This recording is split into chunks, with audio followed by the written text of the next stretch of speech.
Bonjour à tous et bonjour à toutes et bienvenue à ce nouvel épisode de Radio Veg. Aujourd'hui, le cœur de l'épisode que je vais vous présenter est enregistré au Sénégal parce que mon fils y est invité, donne un cours d'initiation au cinéma. Fait que j'ai décidé d'aller le rejoindre pour quelques semaines. Puis on va y parler de véganisme, beaucoup sous l'angle environnemental, avec une vision un peu plus globale qu'on le fait d'habitude au Québec. Notre invitée, Anna Touré, est ingénieure en développement durable et elle est spécialisée en transition végétale. Elle travaille au Sénégal.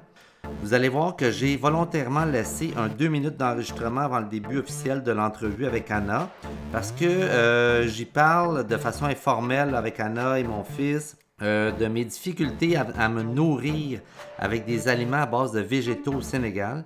Puis après l'avoir écouté, j'étais pour le couper cette partie-là. J'ai décidé de la laisser parce que j'ai trouvé ça sympathique et ça peut être intéressant. Alors, je suis donc très heureux de vous présenter ce nouvel épisode de Radio Veg au Sénégal, en Afrique de l'Ouest. Bonne écoute!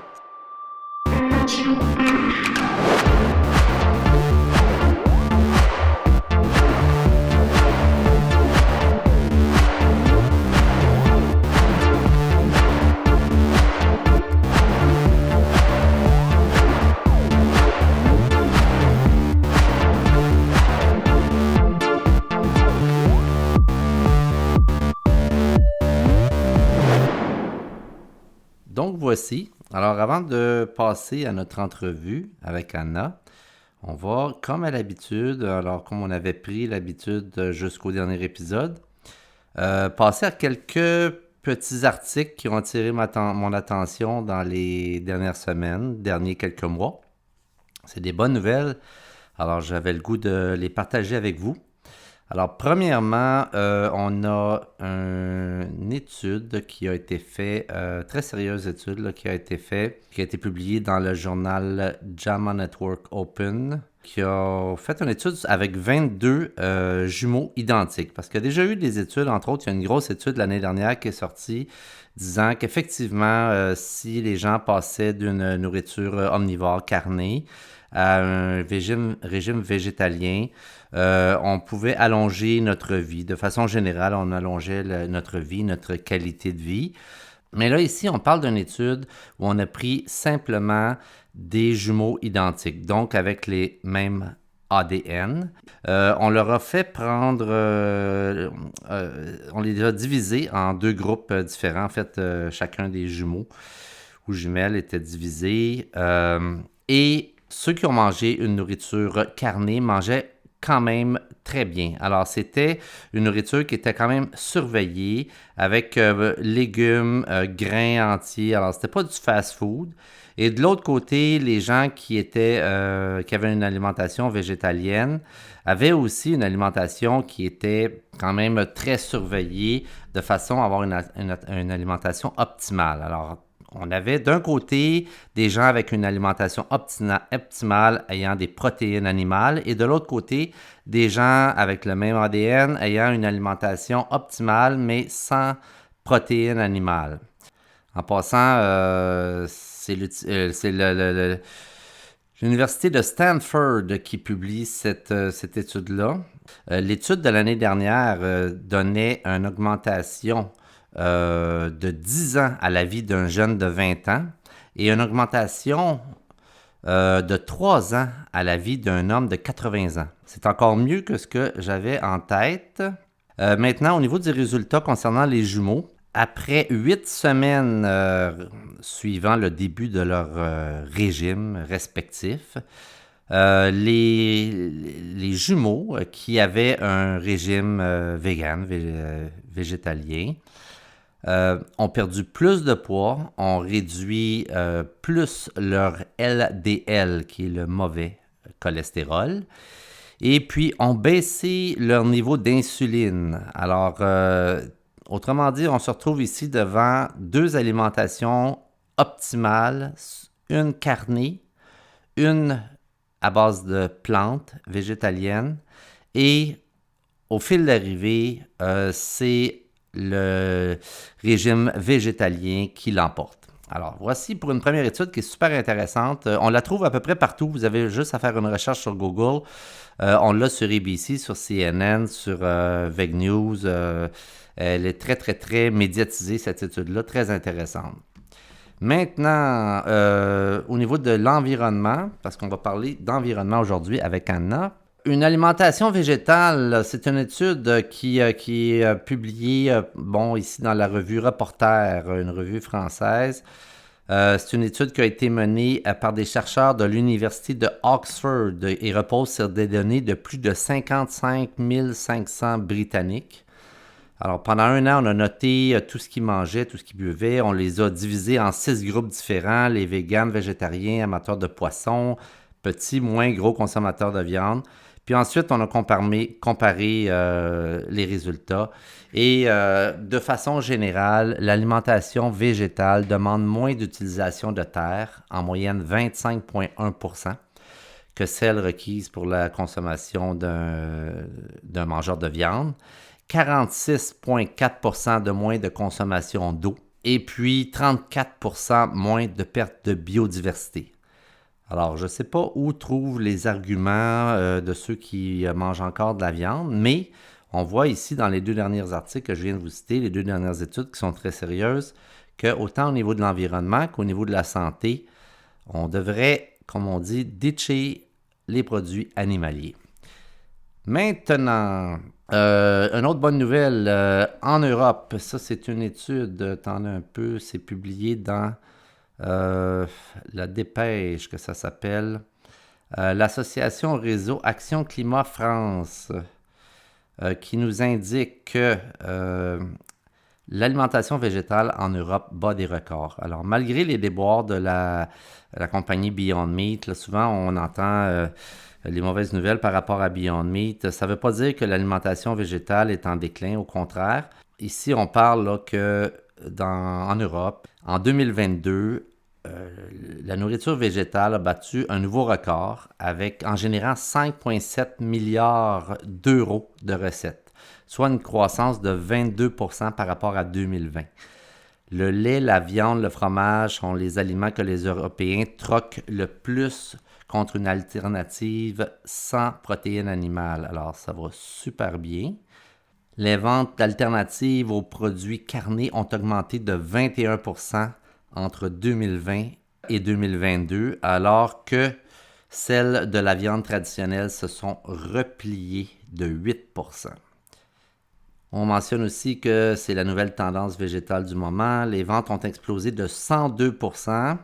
Ici, on parle des alternatives de produits laitiers. Alors, augmentation de 102 %, avec un prix qui a baissé à cause que la demande augmente là, de 3 % alors que les produits laitiers, dont le fromage, là, ont eu une augmentation de 12 %. Alors, on est dans des courbes inversées. Alors, les prix baissent pour les produits à base de protéines végétales, à base de végétaux. Et les prix augmentent pour les produits à base de produits animaliers. Alors, c'est parfait. Une autre bonne nouvelle. Maintenant, la dernière que je voulais vous parler, qui est un peu plus cocasse, là, disons qu'on la prend au sérieux, parce que c'est une bonne nouvelle. Mais on verra. Ça dit que selon l'intelligence artificielle, la majorité du monde sera végétalien d'ici 2075. Alors, ça a été fait là, par c'est des résultats qui ont été obtenus à l'aide de ChatGPT. Et voici ce que ChatGPT prévoit.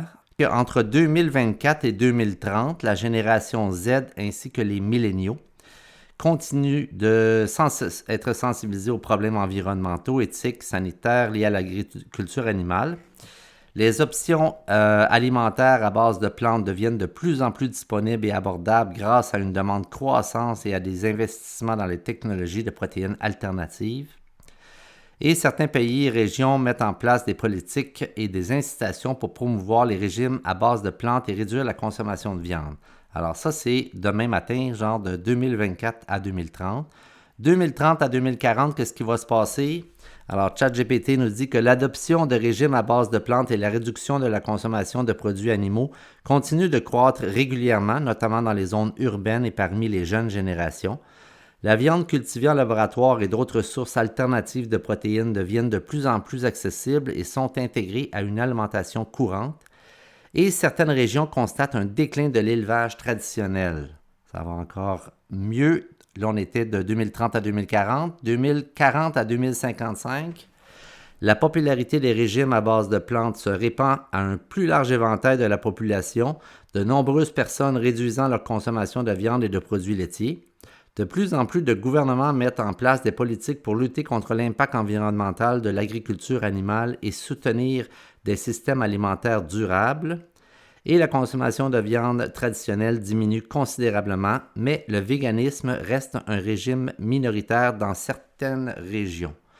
Alors là, c'était jusqu'en 2055. Maintenant, 2055 à 2075, je ne sais pas si je vais être encore là, mais c'est pas grave.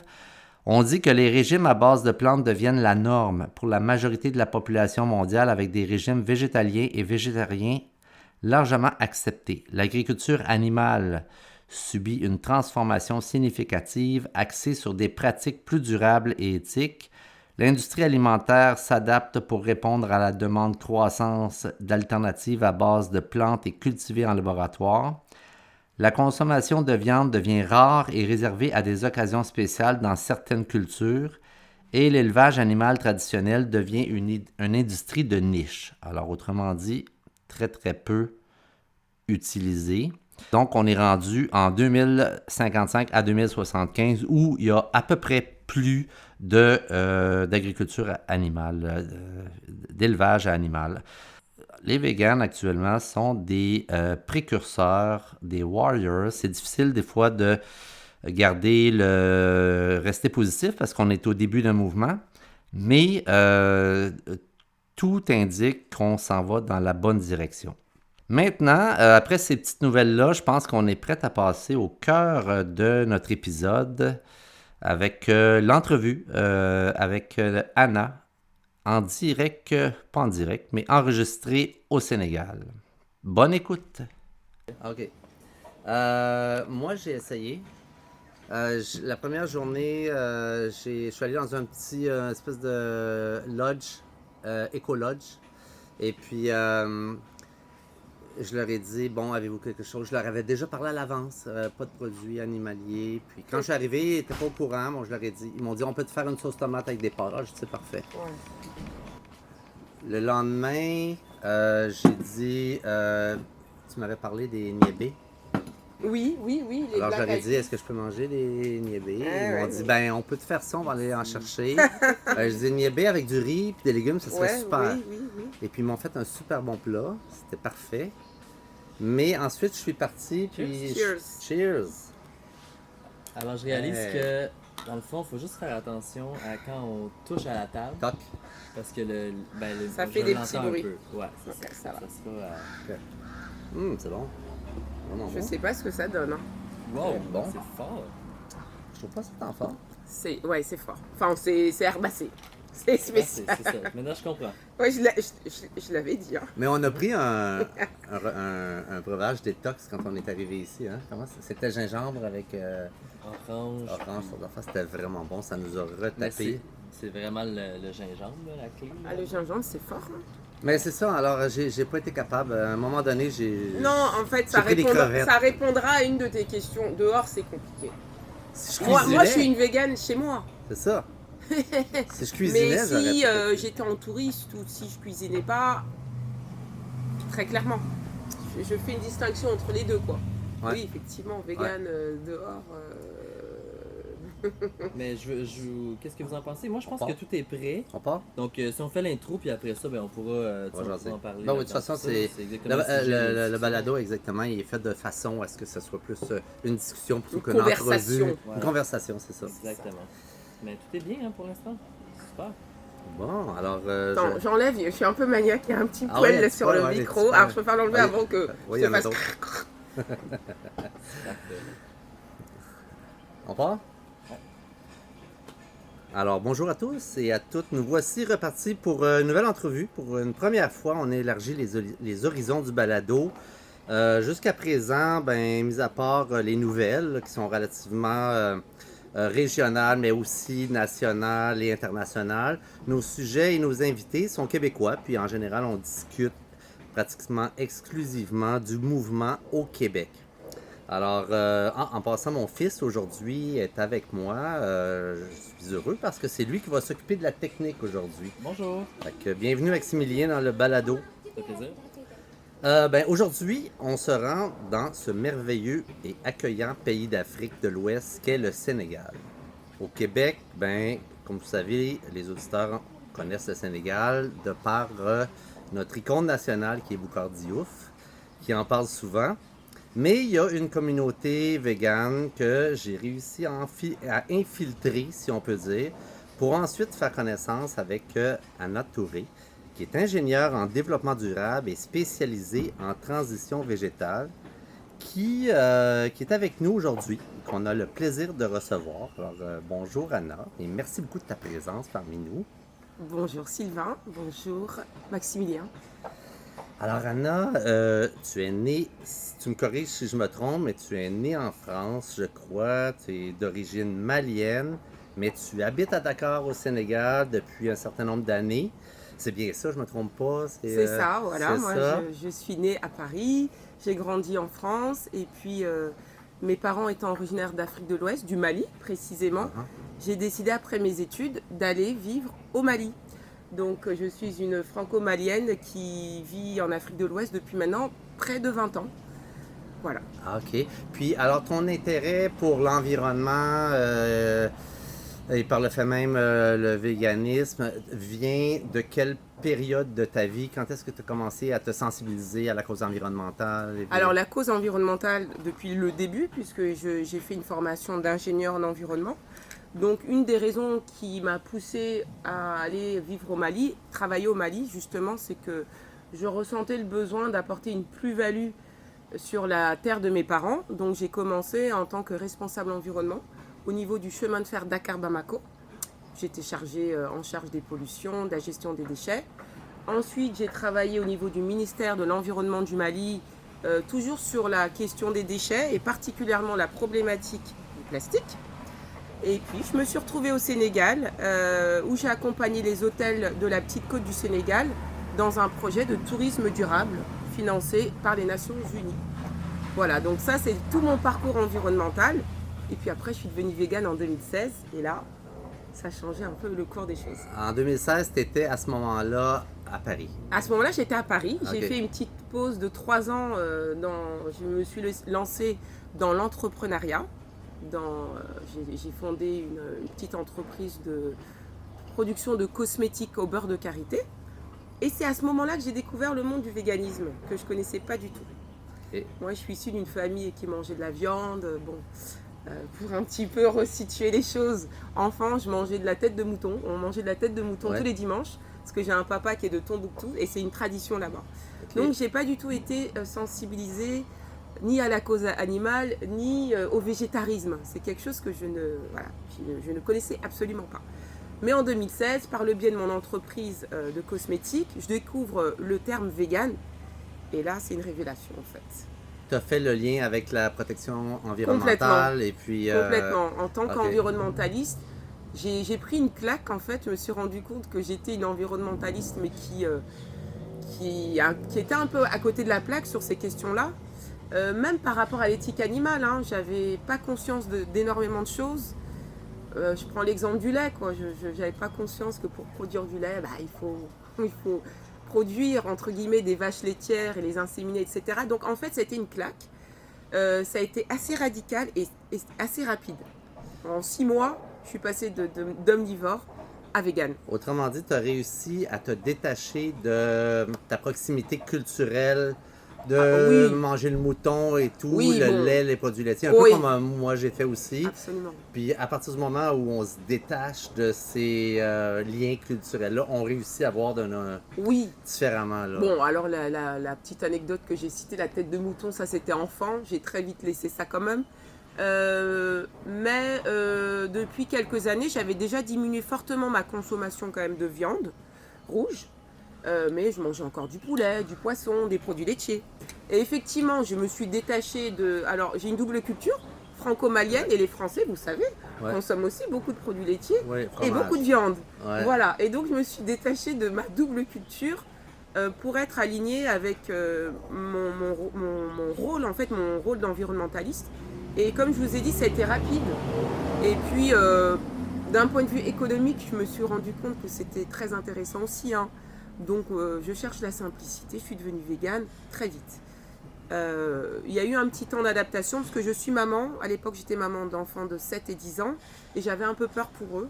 Et donc, je me suis informée. J'ai lu des livres de nutrition et à partir de là, j'étais Puis là, à l'aise. ensuite, tu as décidé de. Ben, la vie a fait que tu t'es envenu à Dakar.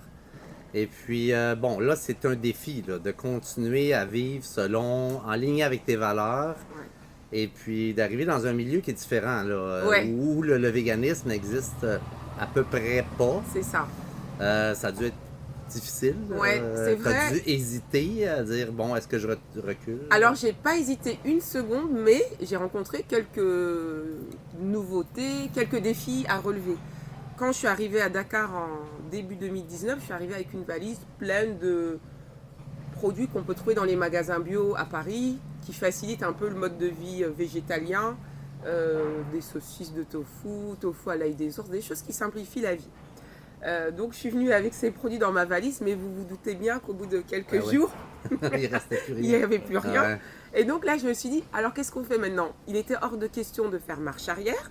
Et donc, je me suis tout simplement intéressée à ce qu'il y a localement. Et en fait, ma découverte, mon intérêt pour les produits locaux a été incité par mon véganisme. C'est parce qu'il fallait trouver des solutions pour manger et rester végane que j'ai commencé à beaucoup m'intéresser aux produits locaux. OK. Puis là, c'est sûr qu'ici, bon, on voit, surtout en Casamance, là, il y a des chèvres partout. Au niveau, étant donné que toi, si on quantifie t'es végane, premièrement, pour l'environnement, l'éthique animale a une importance, mais ta cause principale, c'est l'environnement, si je comprends bien. Le déclencheur, c'est l'environnement, puisque c'était ma profession. Mais comme j'ai dit, je me suis pris quand même une claque par rapport à Ouais, l'éthique animale. quand tu t'es Ah oui. gratté pour avoir Ah bah oui, l'information. donc l'éthique animale est primordiale pour moi. OK. Primordiale. Mais c'est ça, on se demandait à quel point est-ce que ici au Sénégal, c'est les mêmes conditions tu sais, des animaux, vu qu'il y a plein de. Il y a plein de poules dans les rues et de moutons. Ouais. À quel point est-ce qu'il y a autant cette condition qu'on Ouais. peut voir une espèce d'usine de production comme on voit Ouais, en Europe absolument. ou en Afrique? On n'est pas dans le même en contexte, Amérique. effectivement, qu'en Occident. J'ai participé, chaque année, je participe au AVA, le Animal and Vegan Advocacy Summit, qui se tient aux États-Unis. Et j'y étais l'année dernière pour parler au nom de l'Afrique de l'Ouest et du Sénégal en particulier, dans un panel consacré à l'Afrique. Et une des questions de l'audience, c'était mais est-ce qu'en Afrique, on a justement cet intérêt pour l'éthique animale, etc. Et en fait, ce que j'ai répondu, c'est que peu importe la cause, la motivation, c'est le résultat à la clé. Alors Exactement. effectivement, ici, on n'a pas les mêmes problématiques. Et c'est pour ça que moi, ma façon de travailler, elle est différente de la manière dont j'aurais travaillé si j'étais restée en France. On n'a pas les mêmes problématiques d'élevage industriel. Je dirais qu'on a limite un rapport avec les animaux qui est encore un peu ancien comme on avait en Europe, où on vit encore avec les animaux. Vous voyez les poules, comme vous dites, les moutons qui vivent dans les cours, bon, jusqu'au stade après où... On leur tranche la gorge. Voilà. Ouais. Mais il y a encore une proximité avec les animaux. On a la chance de ne pas encore avoir trop d'élevage industriel, mais petit à petit, Ça s'en vient. il y a un gros élevage ici, un gros élevage de poulets. Et donc, il n'y a pas cette même problématique d'exploitation vis-à-vis des animaux. Et donc, c'est sous un autre angle que moi j'aborde le véganisme ici. C'est sous l'angle de la sécurité alimentaire et de la santé. Oui, effectivement. Puis tu vois, moi, au niveau de l'éthique animale, je me dis, effectivement, c'est si on peut gratifier, je trouve ça moins pire que l'animal soit libre, bon, et puis à un moment donné, Mais quand même, le résultat est le même, Le comme tu dis. résultat est le même. Par contre, au niveau environnemental, je me dis, par exemple, une chèvre qui est libre, il n'y a pas de déforestation pour elle. Et puis, il n'y a pas de culture non plus de grains pour elle, ni pour Absolument. l'humain. Elle Alors, mange à du ce gazon. moment-là, elle mange le gazon qu'il y a là. Au niveau environnemental, au niveau éthique, tu sais, le résultat est le même. Je suis contre le fait de consommer des produits animaliers. Au niveau environnemental, je me posais la question en voyant ça. Je me dis, ouais, mais elle coûte rien. Il n'y a pas de grains qu'il faut cultiver pour elle.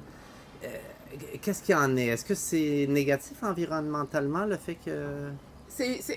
La balance, elle est différente. Effectivement, on parle beaucoup de l'alimentation animale, de l'impact de l'alimentation animale sur l'environnement dans les pays occidentaux. On parle de l'Amazonie qui est déforestée pour faire des élevages de soja et tout ça.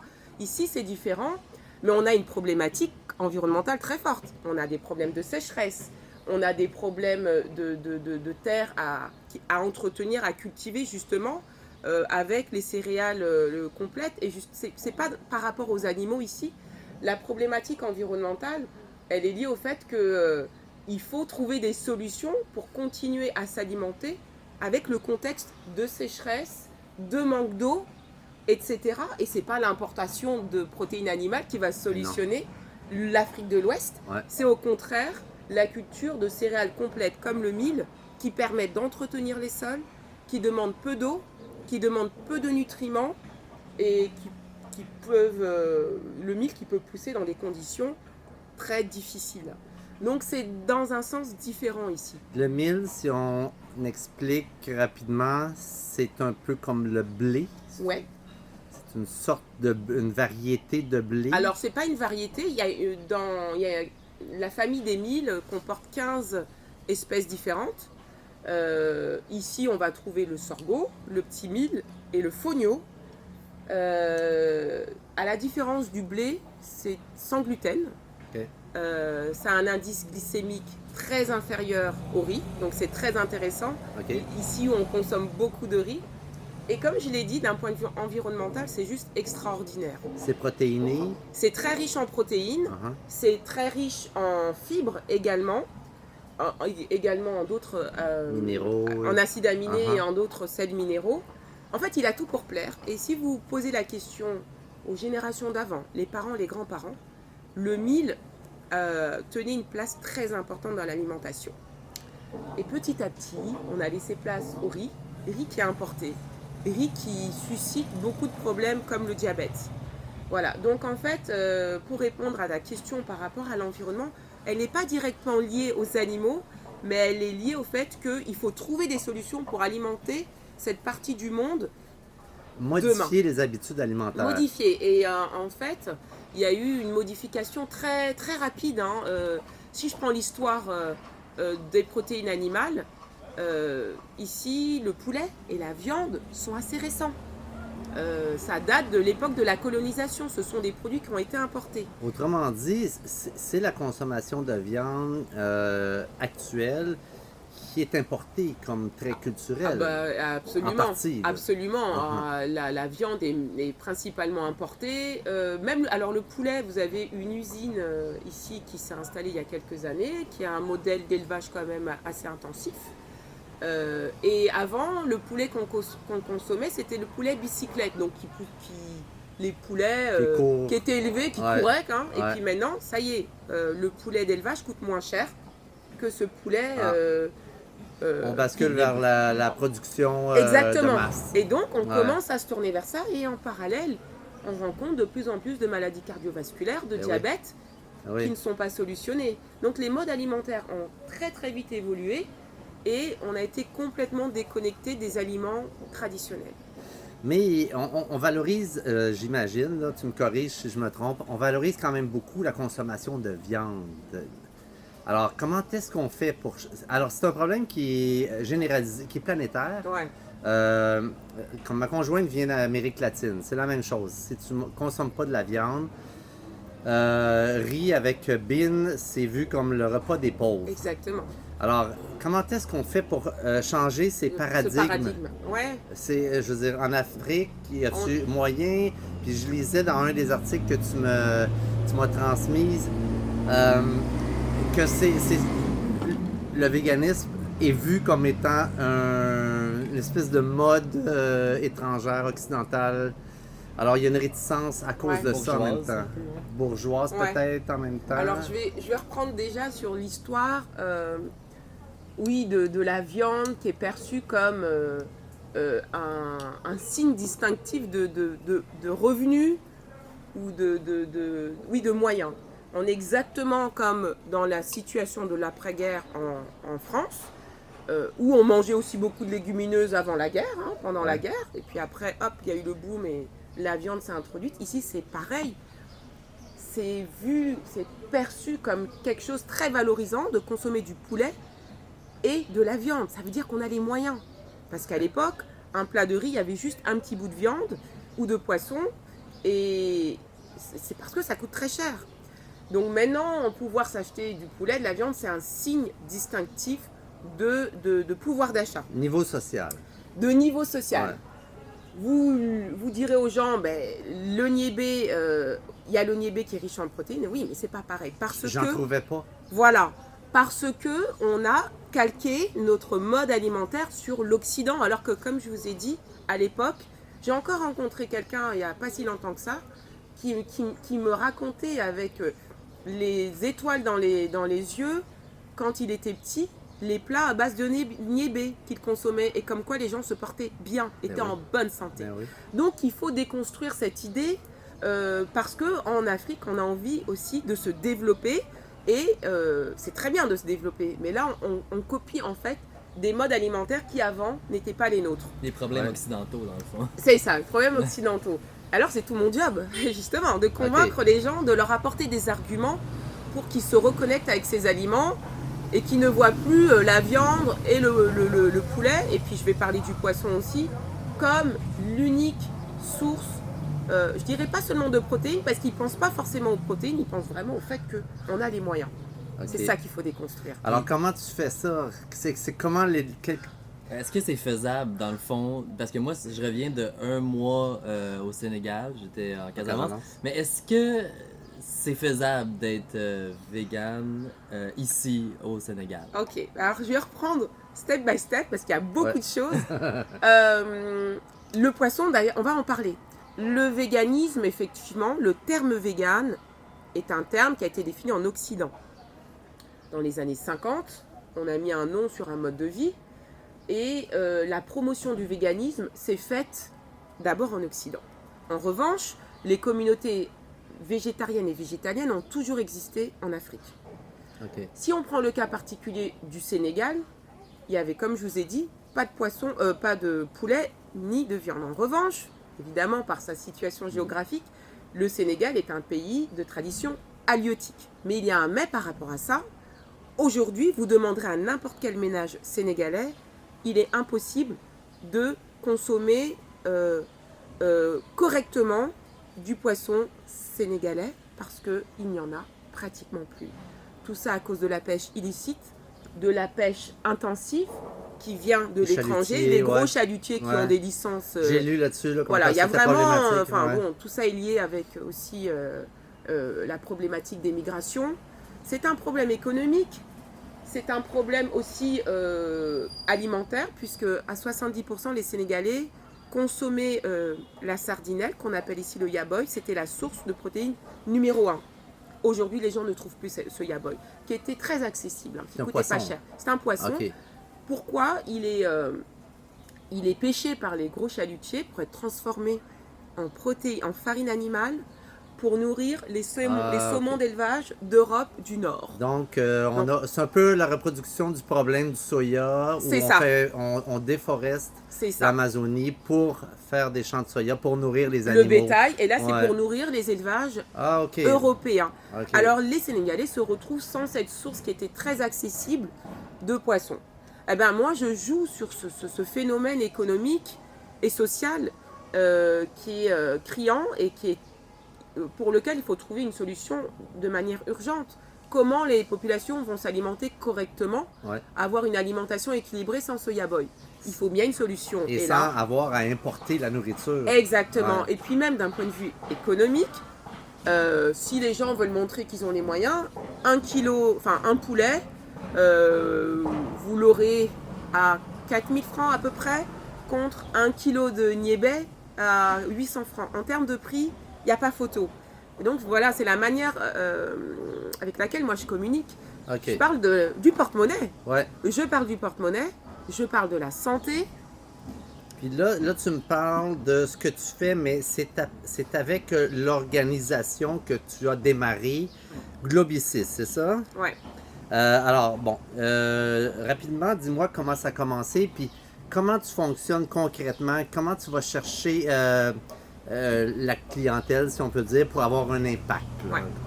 Alors, Globicis, c'est une association que j'ai fondée qui existait déjà, qui était déjà dans le développement durable, mais pour laquelle j'ai changé un peu la direction vers la transition végétale, justement, pour faire la promotion des protéines végétales en Afrique de l'Ouest pour lutter contre le réchauffement climatique. OK. Je trouvais que ça faisait sens d'être aligné avec mon mode de vie et de solutionner toutes ces problématiques, comme j'ai cité tout à l'heure, de santé, de sécurité alimentaire,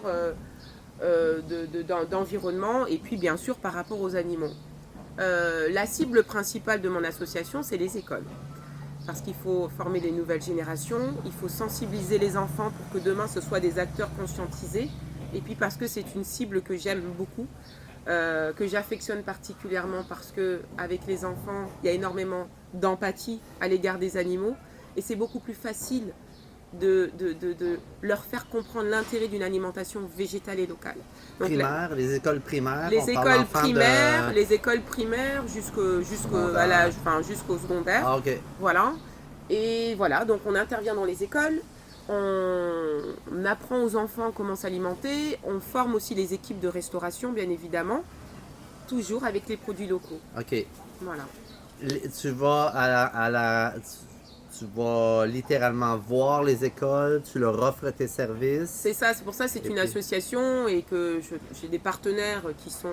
Parce que j'en parle, parce que j'ai souvent, dans les réunions que j'ai, dans les rencontres que j'ai avec d'autres véganes, on parle de quels seraient les moyens pour toucher la population, puis le concept d'aller vers les écoles revient souvent.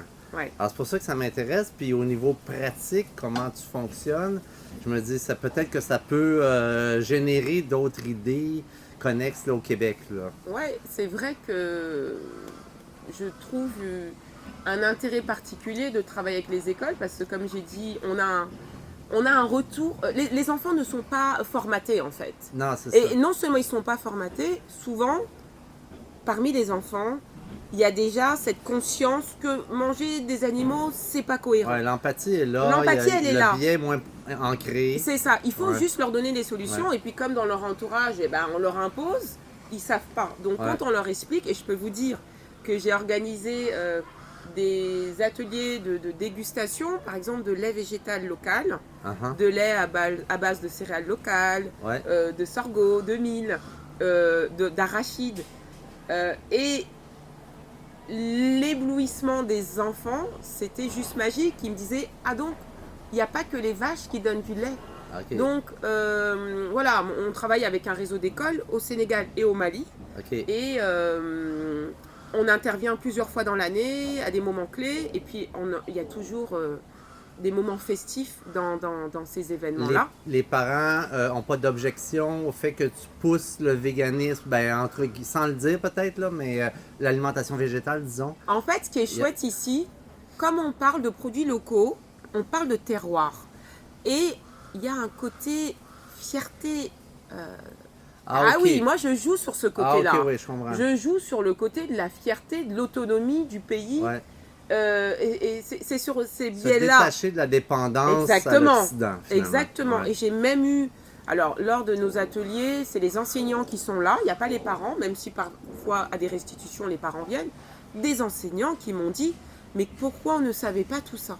C'est-à-dire que quand ils prennent conscience qu'il y a tous ces aliments à disposition localement qui peuvent nourrir, garder les gens en bonne santé et en même temps contribuer à l'économie, bah, la réaction c'est Eh bien, pourquoi on ne nous dit pas tout ça? Voilà, ils apprennent énormément de choses. Donc, il y a une ouverture.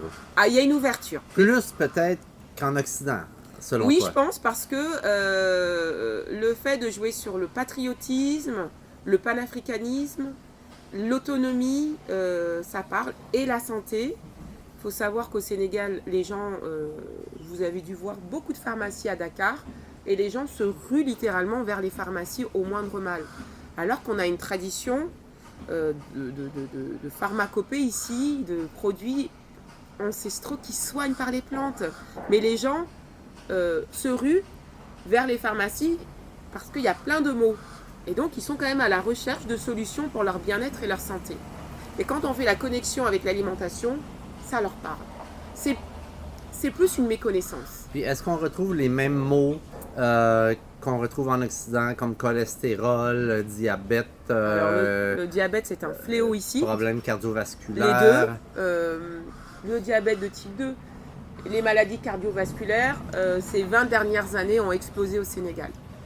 On a assez de spécialistes, de nutritionnistes qui parlent de ce problème, qui font la promotion des produits locaux, de ces céréales locales. Et donc, en fait, les gens sont quand même à la recherche d'une solution. Il y a juste cet antagonisme entre le fait de penser que déjà pour avoir des protéines et pour se faire bien voir, il faut consommer du poulet et de la viande, mais en même temps, le fait de chercher une solution. Et quand ça prendra le dessus par rapport au paraître, on va dire, Ouais. ça sera gagné. OK. Autrement dit, là, toi, tu passes pas par le fait de l'espèce de vague de popularité du véganisme qui s'en viendrait jusqu'ici. Tu pars vraiment des sources ici pour développer une espèce de sentiment d'appartenance aux produits du terroir. Absolument. Pour développer l'alimentation à base de Bien plantes, sûr. c'est ça? Comme j'ai dit, le véganisme, c'est un terme qui vient de l'Occident. Moi, je me qualifie de végane, j'ai aucun souci avec ça, d'afro-végane. Mais je pense que le terme en lui-même n'a pas d'importance Non, parce je suis que d'accord.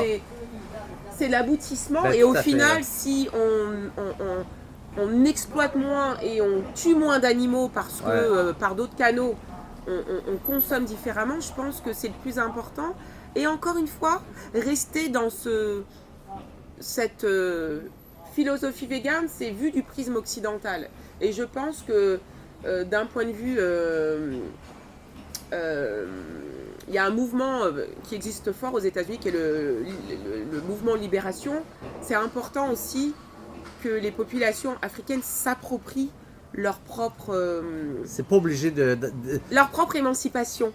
c'est ça. C'est pas obligé de rentrer dans Non. le groupe politique C'est qui ça. s'appelle vegan. Philosophique. C'est ça. Alors c'est moi, ça. c'est ça. Tu sais, moi, je m'identifie comme vegan parce que je trouve que ça a un poids politique, justement. C'est ça. Je me dis, bon, des fois, il faut rentrer dans une espèce de étiquette pour C'est être ça. capable d'avoir un impact Ouais. politique. Mais effectivement, le concept des étiquettes, j'ai un petit peu un problème avec ça. Mais c'est ça. Alors, j'utilise le terme vegan pour m'étiqueter Ouais. parce que je me dis que ça peut faire avancer la cause. Ouais. Mais effectivement, il y a du bon, du positif et du Je négatif pense là-dedans. qu'ici, pour avancer, C'est pas nécessaire. c'est pas nécessaire du Ouais, tout. Il ouais. faut parler à la population, il faut la convaincre, il faut la convaincre sur des choses concrètes et du quotidien. Là, vous êtes à Dakar, on voit une ville qui est développée, mais quand même, le Sénégal, c'est pas que Dakar. Ouais. C'est des zones rurales qui sont abandonnées, c'est une population qui est pauvre, et il faut nourrir cette population. Il faut la nourrir. Puis en et plus, il faut relever des challenges environnementaux. comme tu dis, il y a des produits africains ou d'Afrique de l'Ouest qui pourraient enrichir l'alimentation végétalienne en Occident. Absolument. Alors, si on parlait de ça un petit peu, qu'est-ce que tu pourrais nous amener là-dessus? Je sais que tu m'as parlé, tu m'as envoyé un article sur la viande d'acajou. Ouais. Ça avait l'air super bon, là. Ouais. Je veux dire, J'aurais dû vous amener un échantillon, parce que j'en ai chez moi. Il y a plein d'aliments africains qui sont déjà exploités en Occident et ici négligés. ok. Là, ce qu'on est en train de consommer, le moringa, Ouais. traditionnellement, le moringa soigne énormément de maux. l'autre appellation du moringa, c'est Nebedai, Never Die. Ça veut tout dire. Ok. C'est l'arbre de vie Ok. qui soigne plein de choses, qui est sous forme de feuilles, de poudre. Ça se trouve au Québec, hein? Et ici, ça coûte absolument rien. Mais les gens le négligent. Moi, dans mon entourage, quand je demande qui consomme du moringa, très peu de personnes lèvent la main. Ok. C'est négligé. Ça fait partie C'est du trop terroir. commun. C'est trop commun, c'est Ouais. trop peu cher. On néglige. Je peux vous dire que quand je rentre à Paris, le moringa, je le vois et ça coûte très cher, tout comme la poudre de baobab.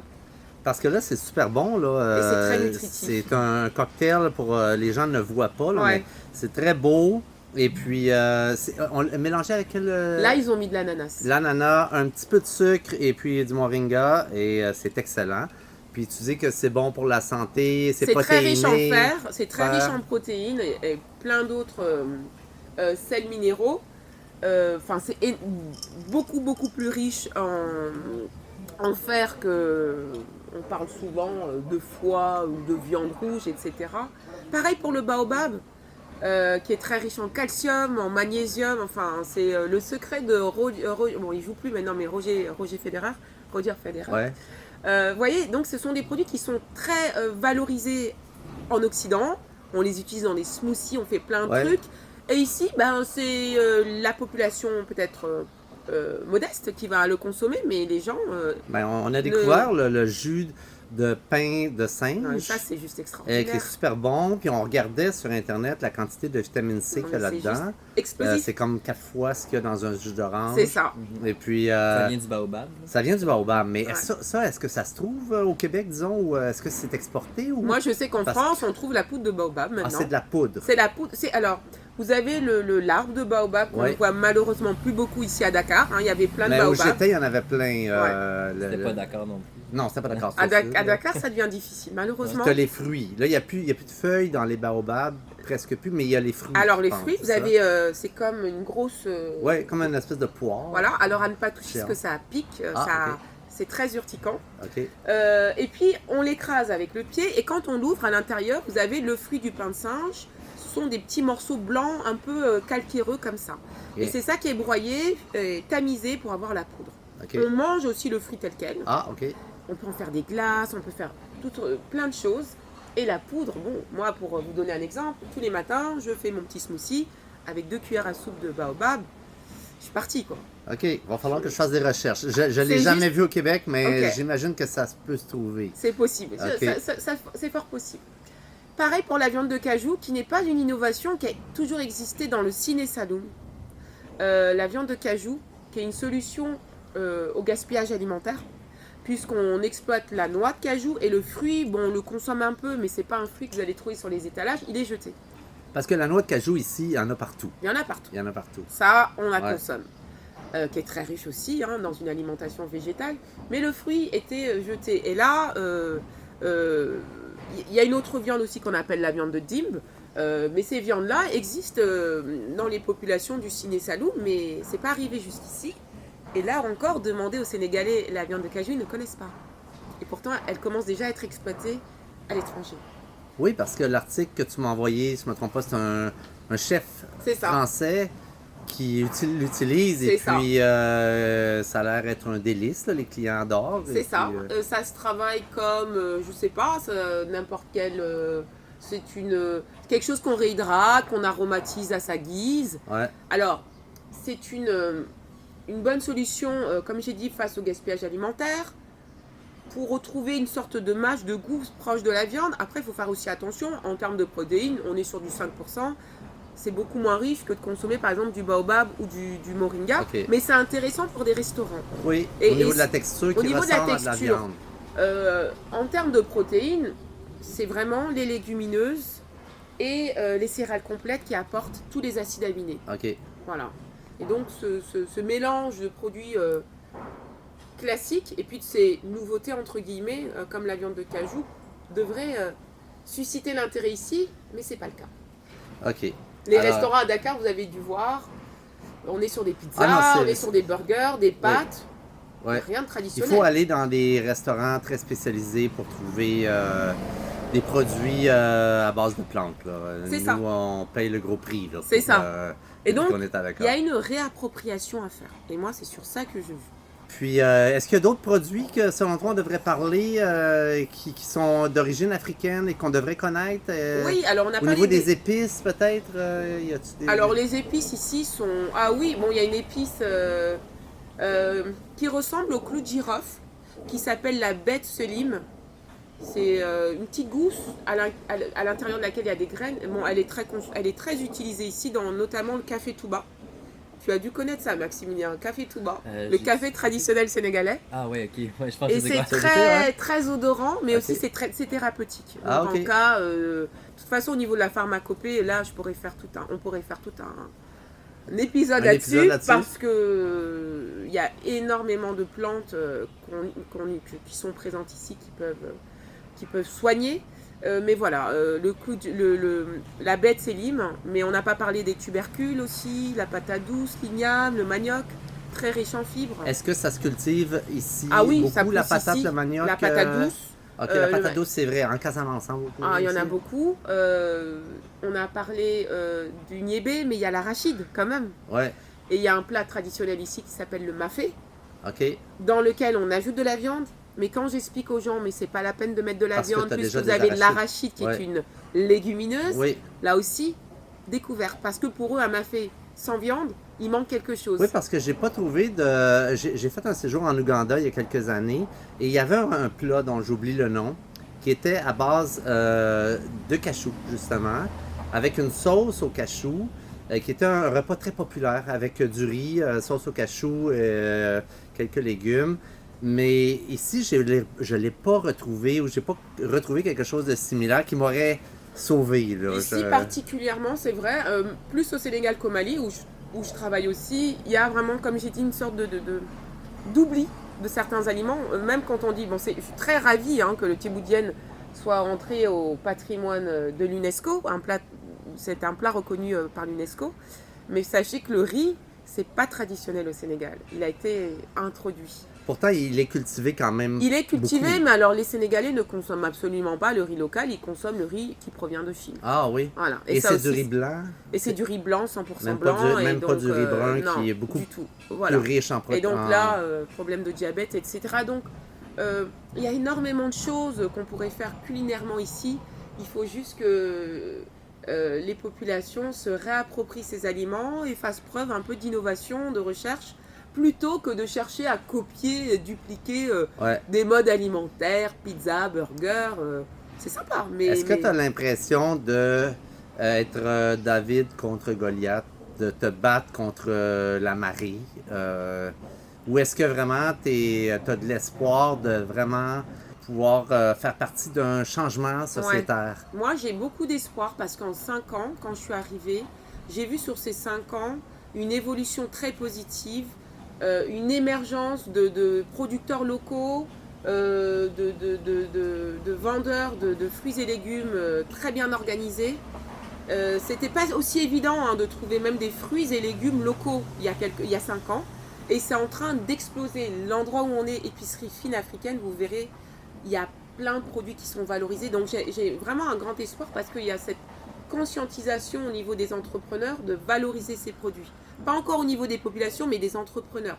Comme je vous ai dit, les nutritionnistes, les environnementalistes, les agriculteurs sont en train aussi de parler des problématiques qu'on a. Donc, c'est les décideurs politiques qui sont pas trop, pour l'instant, à l'écoute. Mais ça, bon voilà, en Afrique, on est un petit peu habitué à devoir œuvrer sans forcément une vision. Mais par rapport à la population, enfin en tout cas par rapport aux acteurs locaux, moi j'ai beaucoup d'espoir. Il faudra juste qu'il y ait une Parce que vision. là, il y a des changements climatiques qui affectent, corrige-moi si je me trompe, plus les parties tropicales Ouais. que les parties, Ouais. le sud et l'extrême sud et l'extrême nord du globe. Ouais. Alors, j'imagine qu'ici, surtout qu'on est directement au sud du Sahel, Ouais. en fait, là, est-ce que, bon, premièrement, est-ce qu'il y a des changements qui sont concrets, visibles, ressentis par la Ouais, population? absolument. Puis, est-ce que ça peut être un déclic? Bon, Est-ce que la population fait le lien? Est-ce que la population fait le lien, qu'il y a Ouais. peut-être quelque chose qui peut être fait individuellement en changeant son alimentation? Sur l'alimentation, les gens ne font pas encore le lien. Ok. C'est pour ça qu'il y a un gros travail à faire. Sur les effets du changement climatique, ils sont criants. Moi, comme je vous ai dit, j'ai travaillé il y a quelques années sur la petite côte du Sénégal avec les hôtels parce qu'il y avait un phénomène d'érosion côtière énorme. Ça veut dire que de mes yeux, j'ai vu des hôtels rasés par l'avancée de la mer.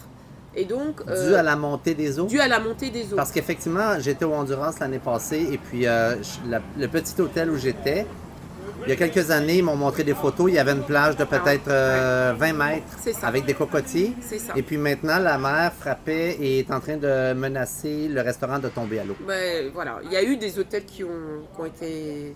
Alors, qui c'est sont la même tombés, chose, c'est international qui ont parce que l'eau fermé. monte partout. en Voilà, fait. ça a été un grand problème économique. Le programme pour lequel je travaillais a œuvré à mettre des digues et voilà, faire des installations qui permettent de réensabler. Bon, le problème de désertification, le problème d'eau. Au Sénégal, il pleut plus. Cette année, on l'a vu un tout petit peu au mois d'août. Il y a des problèmes d'eau.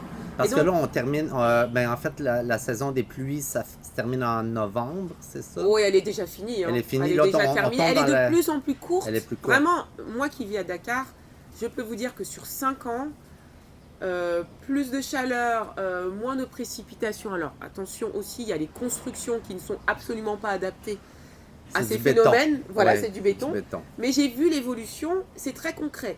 C'est pour ça que quand on parle de sécheresse, il faut solutionner, il faut trouver des solutions pour nourrir les populations demain durablement. Et c'est les céréales locales. Et c'est les niébés, etc. Donc, Parce que le niébé, c'est le Black Eyed Pea c'est le Black Eyed Pea, qui se exactement. retrouve un peu partout dans le monde. Ouais, et encore hier, je voyais un documentaire qui me réjouissait d'un monsieur qui fait aussi de la politique et qui cultivait et récoltait son niébé dans le sud du pays. Et ça, c'est très réjouissant de voir ça parce que c'est pour ça que je vous dis, il y a des acteurs qui sont très conscientisés. Maintenant, il y a un énorme travail à faire pour que les populations prennent conscience qu'il ne faut pas quitter les zones rurales, il faut aller cultiver. Et pour les gens en ville, eh bien, il faut changer les modes alimentaires si vous voulez avoir des résultats concrets sur votre santé parce que c'est pas en copiant, même les problèmes d'obésité, hein, ils sont en train d'arriver ici. Mais il n'y a pas de programme international qui pourrait, je ne sais pas, en passant par l'ONU ou des organismes financés par l'ONU, qui pourraient financer, parce que j'ai vu que, je me souviens plus de l'organisme. c'est la FAO, FAO Oui. qui a décrété l'année 2023, année du millet. c'est ça. Et puis, je me dis, c'est beau de le décréter, mais est-ce qu'il y a des fonds qui fait qu'on pourrait financer des fermes, C'est micro-fermes, ça. micro-entreprises qui favoriseraient le développement de ces produits-là, du C'est- millet ou du niébé ou de différentes fèves légumineuses? C'est vrai, sur le fonio, il y a pas mal il y a vraiment une promotion et il y a des programmes de financement pour Ah, ok. développer le fonio, mais il y a encore beaucoup à faire. Donc on est au début, c'était très bien que 2023 soit l'année du millet parce que ça mettait le focus sur les bénéfices, ça la remettait à l'ordre du jour, ça permettait de faire découvrir. Moi j'ai parlé du millet à beaucoup de restaurants ici. Maintenant, effectivement, il va falloir, mais je pense que c'est tout à fait dans les perspectives, et même l'Union européenne, des financements concrets pour les producteurs et la transformation. Parce qu'il ne suffit pas de produire, il faut pouvoir transformer localement. Ah oui, essayer Et d'avoir le toute la fonio, chaîne de transformation. exactement. Et le Ouais. fonio, c'est quand même une céréale assez complexe. C'est très très fin Oui, comme pour les grains de éviter sable. que, encore une Bah, que fois, ça soit pas de l'exportation, les quoi. grosses entreprises C'est ça. viennent, utilisent les terres C'est ça. d'Afrique et puis repartent faire ça. de l'argent avec le produit. C'est ça. Ouais, faut développer, Faut structurer le toute développement. Ouais. une chaîne de valeur. Ben écoute, on va espérer que ça se Faudra produise, revenir hein, dans quelques voir temps. quelle est l'évolution, effectivement. Là. Mais, et puis il n'y a pas de développement en Amérique latine, c'est beaucoup la grosse fève rouge ou noire. Non. Ici, en termes de... Alors, il y a une légumineuse dont j'ai pas parlé et que moi-même, j'ai découvert il y a très très peu de temps. OK. J'étais un peu honteuse. Ah, Puis quand j'ai demandé à ma maman, elle m'a dit bah oui, ça c'est. Bah oui, j'ai dit mais maman, tu m'en as pas parlé.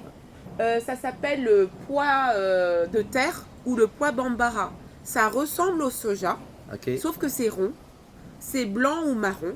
Et là aussi, c'est juste extraordinaire en termes de nutriments. Et c'est typique d'ici? C'est typique d'ici, OK. ça pousse ici au Sénégal, ça pousse au Mali, ça ne coûte pas cher. Et c'est vraiment une légumineuse à développer. OK. Là encore, vous allez demander aux Sénégalais, est-ce que vous Ils connaissent mangez? pas ça. Vous savez, les populations rurales qui ont peu de moyens connaissent. Mais ici à Dakar, j'en ai jamais vu. Et moi, j'en ai ramené quand je suis Donc, revenue du si Mali. les gens connaissent pas ça, les gens qui en produisent font pas d'argent. C'est Alors, ça. ça attirera pas d'autres mondes à en produire. Exactement, il faut les Ouais. encourager, il faut Ouais. promouvoir ces producteurs locaux, il faut qu'ils sentent qu'ils cultivent pour quelque chose, et c'est toute une chaîne, c'est ça, c'est vraiment toute une chaîne. OK. Et puis, écoute, ce qu'il faudrait faire, c'est revenir voir dans quelques années comment C'est ça se Est-ce produit. est-ce qu'au niveau de l'agriculture, ça s'est développé? Ouais. Et est-ce qu'il y a un changement des mentalités ici? Est-ce que... Est-ce que ça se retrouve dans des restaurants aussi, des fois? Parce que, Ah, tu sais, nous, on c'est est ça. souvent dans les restos, puis pour vrai. Alors moi, c'est Aucune vrai que j'ai notion. parlé de Globisis, mais à titre en tant que consultante, je travaille aussi avec les restaurants. En début d'année notamment, il y avait la semaine des restaurants végétaliens. Alors, On mange beaucoup de falafel ces temps-ci. Ah oui, chez les Ah ouais, Libanais. En général, au Sénégal, on se rabat sur les restaurants libanais, Ouais. indiens et asiatiques. Et l'idée, c'était que pendant cette semaine, les restaurants aient au moins à la carte un Au menu moins un, oui. végétalien, mais complet. Parce que quand vous arrivez dans un restaurant et que vous dites vous êtes vegan ou végétalien, on comprend salade Ben oui. ou frites. Ou crevettes. Et j'entends et j'imagine bien que le raccourci, c'est ben vous êtes forcément carencé, c'est logique. Si on, moi, je leur dis souvent, mais vous savez, si je mange que de la salade, ben je vais manquer de beaucoup de nutriments. Ben oui. Et là, j'ai formé 10 chefs en leur donnant les bases de l'alimentation végétale, OK. en leur expliquant tout ce que localement on peut exploiter. Et l'idée, c'était d'avoir un plat principal, une entrée, un dessert vegan, et ça a duré toute une semaine. Et ce qui est chouette, c'est qu'il y a certains restaurants Ces qui ont chefs-là, gardé. comment t'es allé les chercher? Alors, je suis partie faire de la prospection. OK. Et Cold call qu'ils appellent. exact. Et là, on était sur une formation évidemment gratuite parce que c'est pas la préoccupation première des restaurants d'avoir à leur carte. Ils voient pas l'intérêt. Mais ce que je leur ai expliqué, c'est que c'est pas uniquement pour les véganes ni les végétariens, c'est que c'est un intérêt aussi d'innovation, d'innover les cartes et d'apporter plus de produits locaux dans leurs cartes. Ouais. Et par la suite, après, les restaurants qui sont intéressés. Ben, j'ai bien aimé l'article que tu m'avais envoyé, le chef français, je pense que c'était un français ou un Suisse, en tout cas. Il disait, on est formé pour créer les chefs. Alors, c'est beau, et c'est pas juste pour reproduire ce qu'on a appris. On est là pour faire de la création, C'est et ça. l'alimentation végétale permet aux chefs de ça. faire de la création. Absolument. J'avais trouvé ça fantastique, là, C'est qu'ils exactement s'expriment ça, comme et ça. souvent ils sont quand même dans une routine, mais c'est pareil aussi en Europe. Hein. Et quand je les ai formés, ils étaient très heureux parce qu'ils ont senti qu'ils pouvaient créer de nouvelles choses. Et pendant toute la Tu semaine, leur donnais d'autres outils. d'autres outils. Ouais, ouais. Et pendant toute la semaine, ils m'appelaient pour que je vienne goûter comment je trouvais les choses. Parfois, il y avait des petites erreurs. Par exemple, un jour, le plat, c'était impeccable. C'était un chili sin carne. Et le dessert, c'était de la mousse de baobab. Et je dis au chef, je dis, alors, comment tu as fait ta mousse de baobab? Et il me décrit. Et là, il me parle de blanc d'œuf. Et je lui dis, eh non. Il a réalisé tout de suite que Ouais. là, il s'était laissé emporter. Ah, ouais. Et je lui ai expliqué comment il pouvait remplacer Ouais. ce blanc d'œuf par l'aquafaba ou autre. Et ils étaient très, très enthousiastes en fait parce que voilà, ils avaient de nouveaux outils, mais après il faut que ça suive au niveau des propriétaires de restaurants. Ouais. Ça c'est autre chose. Est-ce que tu es seul à avoir un organisme comme ça? Ou est-ce qu'il y a Communauté. une communauté, une force, une Ouais. masse critique qui fait avancer Ouais, les on choses? avance vraiment sur le plan continental et ça c'est très chouette. Je me sens un petit peu parfois isolée ici parce que c'est vrai que ce sont des problématiques un peu nouvelles et on parle beaucoup du consommer local, mais sur l'angle alimentation, transition végétale, je suis pionnière en fait. Ouais. Mais la chance, c'est que je fais partie d'un réseau de plusieurs organisations sur tout le continent Ouais. et donc avec nos partenaires financiers notamment, et on échange sur nos points communs, nos forces les difficultés. Et sur la semaine des restaurants végétaliens et la dernière campagne que j'ai fait au mois de novembre, qui était les menus végétaliens dans les écoles, on est plusieurs structures en Afrique.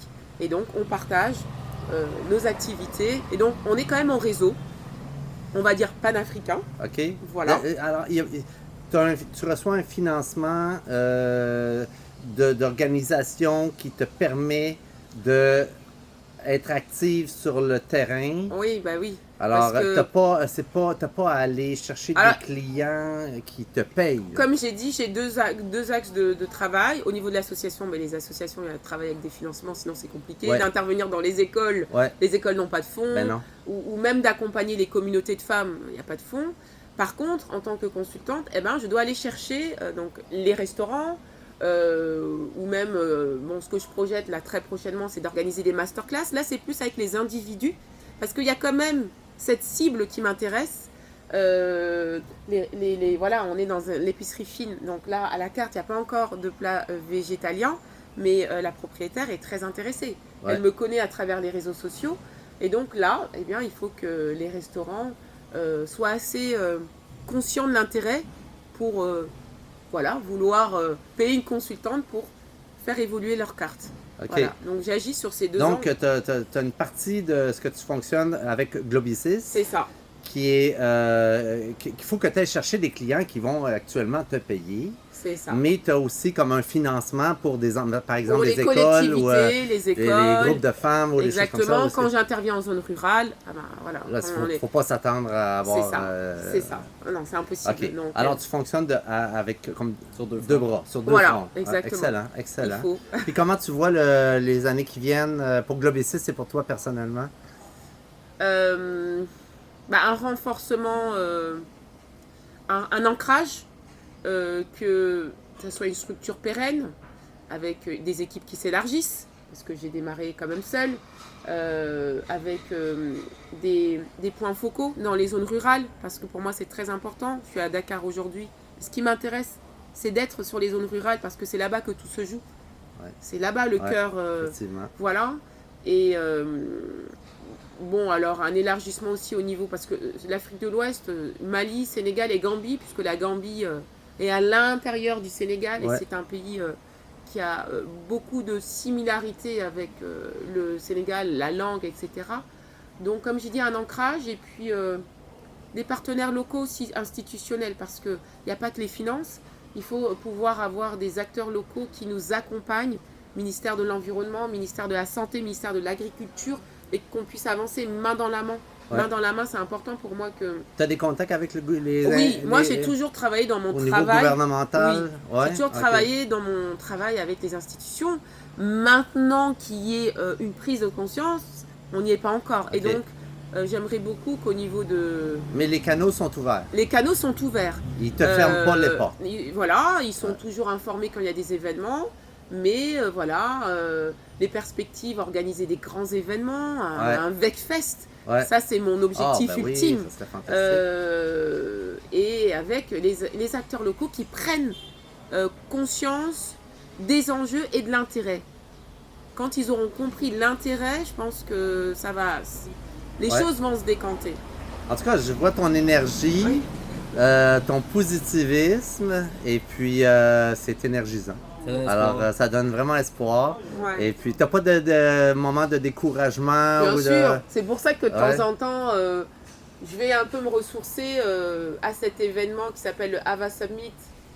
J'ai fait 2 éditions. États-Unis? Oui, parce que là-bas, il n'y a que des activistes. Ça fait du bien de se retrouver Ben oui. entre activistes. Exact. Parce que je suis un peu seule ici. Donc, Ouais. je me retrouve qu'avec que des activistes, tous différents. On vient tous de pays différents. On a tous une vision différente. Enfin, une vision... des enjeux différents, mais on a tous la chose commune, c'est Ouais, l'empathie envers les animaux et la volonté de faire changer notre monde. Et là-bas, je me ressource, là-bas, je partage. Donc cet été, j'ai pu parler, c'était une grande première pour moi de parler au titre de Globicis et du Sénégal et du Mali, et l'écoute était très attentive, donc ça m'a beaucoup touchée, parce qu'on a aussi beaucoup de choses à apporter en tant que pays africain. Et puis, on apprend aussi. Et puis, il y avait les grands les grands spécialistes, Dr Michael Greger, ouais, ok. Peter Singer, enfin c'est des personnalités que j'ai eu l'occasion de rencontrer. Ça me rebooste.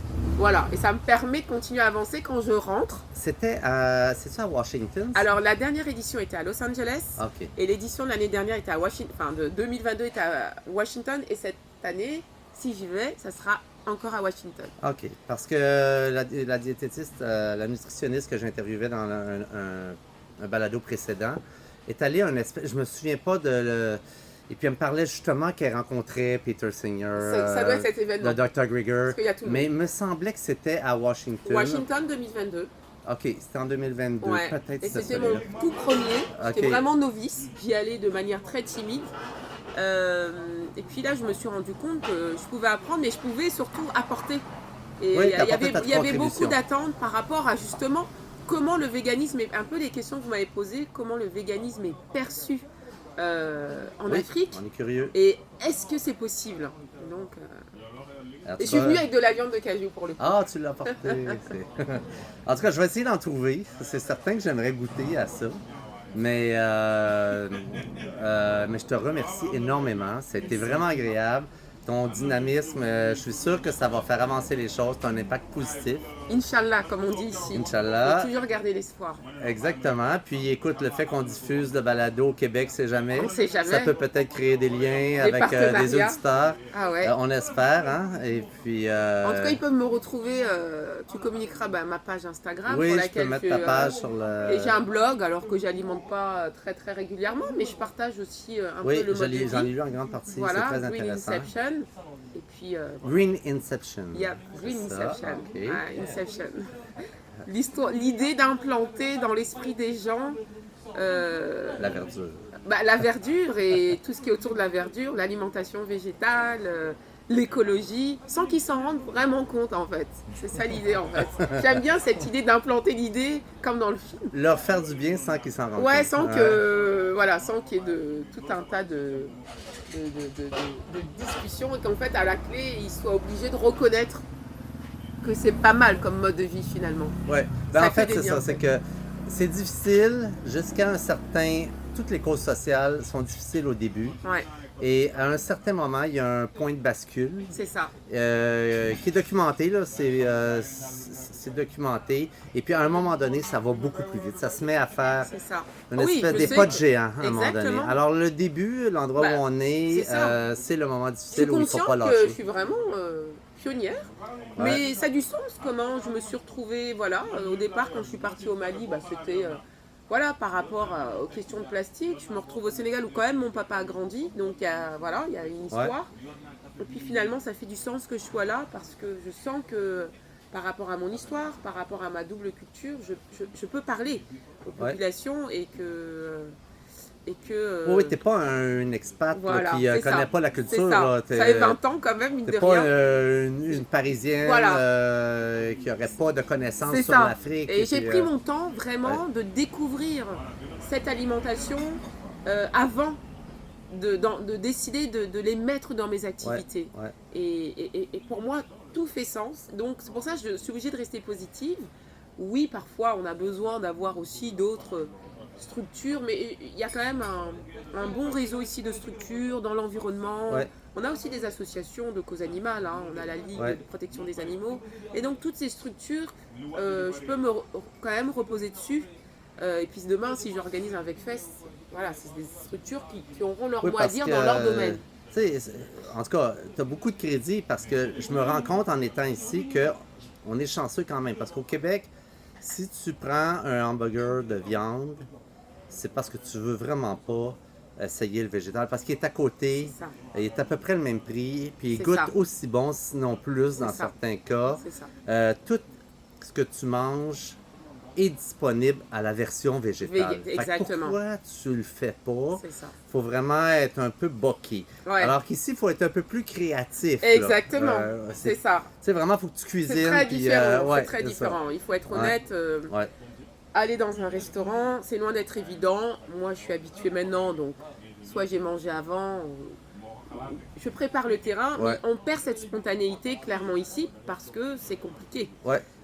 C'est plus compliqué. Voilà, mais il faut se réapproprier vraiment se reconnecter. C'est vraiment le mot pour moi, c'est la reconnexion avec la tradition. Avec la tradition. Je pense que c'est un bon axe marketing. Et mon faire entreprise avancer. de carité à l'époque s'appelait Tradition &Co. Ah, La bon, tradition, il excellent. faut se reconnecter. C'est ça. Excellent. Ça termine bien l'entrevue. Je te remercie beaucoup, Anna. Merci à vous. Et puis on reste en contact. Je vais voir comment ça va évoluer. tes Avec grand choses. plaisir. Avec grand Super. plaisir. Merci Merci. beaucoup. Et voilà, c'est tout pour cet épisode de Radio Veg. J'espère que ça vous a plu. Et puis on se donne rendez-vous prochainement pour un prochain épisode. À bientôt!